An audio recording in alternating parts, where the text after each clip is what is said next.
A new boycott Toyota protest is in works, but will it gain traction? The boycott organizer and a Plug in America co-founder Paul Scott will be here to talk about it. Plus, Forbes contributor Tom Moloughney will join me as well to let us know which side of the picket line he's on. And in other electric car news, big update on GM's Bolt recall situation. Lyriq sells out in record time.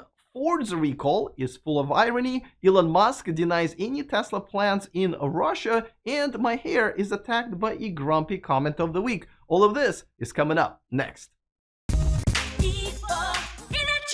Welcome to E4 Electric. Don't forget to click on that subscribe button and the bell notification icon so you don't miss anything moving forward. Toyota is in the news again, and this time they may have another boycott on their hands. Actually, two. That's right. There are two different calls to boycott Toyota right now. Now, we'll concentrate on the one that has nothing to do with storming the US Capitol. All right? Good choice? Yes. Now, Toyota has been pretty controversial when it comes to electric cars, and it is still riding on its environmentally friendly reputation from its Prius days, but I think people are finally catching on. Toyota has lobbied US government this year to slow down the EV adoption, and they have also sided with Trump's administration in a lawsuit to stop California from imposing its own emission standards. At the same time, Toyota has recently announced its very first fully electric vehicle to go on sale next year, billions of dollars in battery investments, and first in the industry solid-state battery-powered EV prototype. But that wasn't enough. There is now a new call for a boycott led by a founder of Plug in America, Paul Scott. All right, Paul, so why Toyota and why now? So thanks, Alex. Why Toyota and why now? So Toyota, we picked them because of the New York Times article. We had already known that they had been fighting EVs for the past several years. That was problematic, but that was well known. What we didn't know is that they had become one of the largest corporate donors to right-wing insurrectionists and climate deniers in Congress. So that was the last straw, and that's why we chose Toyota. Why now? Well, I've been trying to get people to stop buying new ICE for a long time, and they weren't listening, so I'm just taking it straight to the dealer. That's where the money comes into the system. And so we figured if we can tamp down the sale of new ICE, that will cause Toyota and other ICE manufacturers to change to fully electric sooner than the expected 2035 date. We want to get it closer to 2030 if we can. Plug in America is one of the organizations behind the National Drive Electric Week, which is actually happening right now in person and virtually. You know what else Plug in America is boycotting? Their own website and social media, because they haven't posted anything about this boycott online. They are handling their own boycott against Toyota exactly how Toyota is handling their boycott against Toyota, by fully ignoring it. Way to make a stand, guys. 15 other organizations have joined, but what are we supposed to boycott? If you don't mind buying gas cars, I guess you have no problem buying one from Toyota, and if you're only buying electric cars, well, there is nothing you cannot buy from them since they're not making any. It's like boycotting Taco Bell because they don't serve fresh foie gras. I mean, if you're sitting in the drive-thru of a Taco Bell at 2 o'clock in the morning, you probably don't know what that is. And I don't mean foie gras, I mean fresh food. And do boycotts really work? And is Toyota really the right automaker to organize a boycott against at this point? For answers, as always, we turn to the Forbes contributor and the host of the State of Charge YouTube channel, Tom Moloughney. But before that, a quick reminder that this video is brought to you by our new sponsor, EnergyPal. If you are shopping for your home's solar system, it is the best place online to shop, review, and compare quotes. They will do all of the hard work for you, and you get to save. You'll get the best rates, and once your installation is complete, you'll get an E4 Electric viewer exclusive $500 gift card when you use the link in the description of this video. All right, Tom, so we know Toyota has been pretty anti-EV, but at the same time lately, they made some progress. So are they really the top brand to go after as far as the anti-EV movement, or there are other ones like Mazda and Honda that deserve it more? So what makes it so big with Toyota, Alex, in my opinion, is that They're one of the largest automakers in the world. They have the resources to have a far advanced electrification program. They just chose not to. They chose to stick with hybrids. Companies like Mazda and Honda, they're much smaller companies. They don't have the deep pockets that Toyota has. And hey, Honda's already selling a fully electric car in Europe. It's not here in the US. Mazda's bringing one out in a couple of months. And they're tiny little companies. Toyota is purposely slow walking electrification, Alex, because they want to continue selling hybrids. Now, do you think then the old school boycott like this one is the way to go, or are there other ways how we can get the whole bus moving in the right direction with Toyota and others? Well, yeah, I think it's part of the puzzle. Boycotts help raise awareness.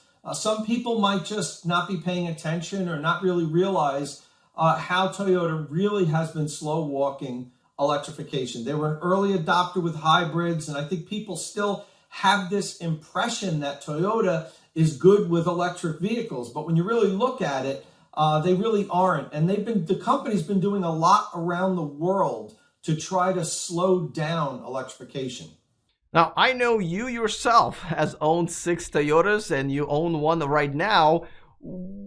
Do you think you will continue buying Toyotas, or do you think you're now on this side of the boycott and will actually stay away from them from now on? So yeah, I've been a loyal Toyota customer for over 25 years, Alex. I have a Toyota Tacoma pickup truck in my driveway right now, but that's going to get replaced with a Ford F-150 Lightning sometime in early to mid 2022. And that's the last Toyota I'm going to buy. That's my boycott, is to simply not go to the dealership and buy another Toyota again. That's how I'm going to take my stand. Until they make a complete reversal, no more Toyotas for Tom Moloughney. Don't forget to subscribe to Tom's channel. I put a link to it in the description of this video. Before we get to the next story, let's review the grumpy comment of the week. And this week it comes from Bominator. He says, hopefully you get your haircut for free at the barber school. Hashtag just saying. First of all, love getting the hair advice from a guy who's wearing a hat. Secondly, a fun fact, I actually got this hairstyle a few years ago when I used to own a hair salon in San Jose, California, and I asked one of my top hip stylists for 2 things. 1, to make me more attractive to women, and 2, less attractive to dudes in hats. And I guess we've accomplished at least half of it. Just saying. Alright, back to actual electric car news. As you know, Chevy Bolt has been a hot topic, pun intended, in the electric car community for the last year or so. More than a dozen of Bolts have caught on fire, and after almost a year of stalling, Chevy has finally recalled every single Bolt that has ever been made and stopped production altogether until they figure out the cause with the battery cell provider, LG Chem. Well, good news! This week GM has announced that LG Chem has resumed the production for the batteries of the Chevy Bolt EV, and the battery replacements will begin shipping to dealers as soon as mid-October. The manufacturing defects leading to the fire risk has been fixed, and yes, defects, plural. Replacing all of the batteries in all of the Bolts will cost estimated $1.8 billion. GM said that it will seek a reimbursement from LG Chem, so I hope they kept all of the receipts. For now, GM said owners should continue to park outside, not leave vehicles charging indoors overnight, and avoid charging their batteries fully, so essentially everything that you enjoy about your electric cars, don't do any of that. But there is some good news for GM this week. The debut edition of the Cadillac Lyriq has sold out in just over 10 minutes on Saturday. However, Cadillac didn't say just how many reservations for the debut edition were available, which is kind of important because that number is very relative. So for example, if I told you that I found 3 hairs, you would probably ask for some context. If it was on my head, well, that would be too few, and I would have to wear a hat while commenting on other people's YouTube videos. But if it was in my soup, well, that would be too many. So come on, Cadillac, take off that hat. The first deliveries are now expected in mid-2022, and that's when Cadillac will start taking further orders for the regular Lyriq deliveries. It will start at just under $60,000 before the incentives. Will have 300 miles of range with a 100 kilowatt hour battery plus the Super Cruise. Now, the last time I used Super Cruise, it was in a new Chevy Bolt, and I wish it was on fire, because it probably would have still been safer than consistently being driven into the neighboring cars or the center divider for no reason whatsoever. Now, if we were to compare this to other electric vehicles with $100 reservation fees, the Tesla Cybertruck got 41,000 reservations in the first day. The F-150 Lightning got 44,000 reservations in the first 2. The Volkswagen ID4 sold a few thousand of its first edition in 8 hours, and the GM Hummer EV sold out in 10 minutes, and of course, in the true GM fashion, we still don't know how many of them were available either. Hey, remember that one time when a roof flew off of a Tesla?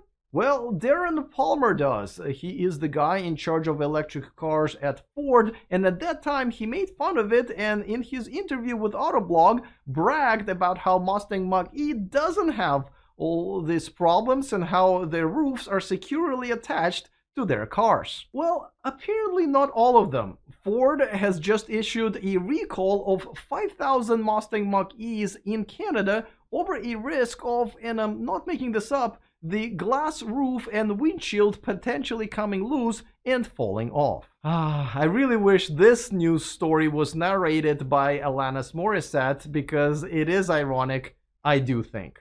Audi has released the new US specs for the Q4 e-tron, the ID4's fancier brother. In the US, only the 82 kilowatt hour battery is available, but in Europe, both the 55 and 82 kilowatt hour batteries are available, just like with the ID4. The rest of the specs are pretty similar to ID4 as well, except for the Q4 e-tron will have a few less EPA rated miles. The base version of the Q4 e-tron is going to start just under $44,000, or a little over $36,000 after the $7,500 federal tax credit. It goes on sale before the end of the year here in the United States, but it is already being sold in Europe. I can't wait for my ID4 to meet its baby brother from another much wealthier mother.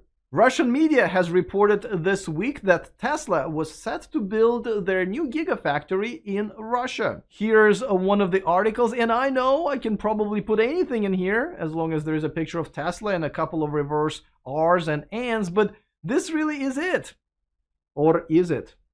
Elon Musk has confirmed that there is indeed a new Gigafactory in works, but denied, at least for now, that it is going to be in Russia. Now, I'm not surprised that Elon doesn't want to deal with my home country. I mean, obviously he doesn't like any type of unions. Now, Tesla is just about to release its full self-driving beta software here in the United States, and it already got a few reviews from its early access users, but the latest review comes from the National Transportation Safety Board, and somehow they're not that impressed. In an interview with the Wall Street Journal, the NTSB head Jennifer Homendy said that Tesla should not release the update because it has some basic safety issues. She believes that Tesla is irresponsible for even calling the technology full self-driving, and it is overstating its capabilities to its customers. This is something that the German court has recently agreed with while banning Tesla using the terms autopilot and full self-driving.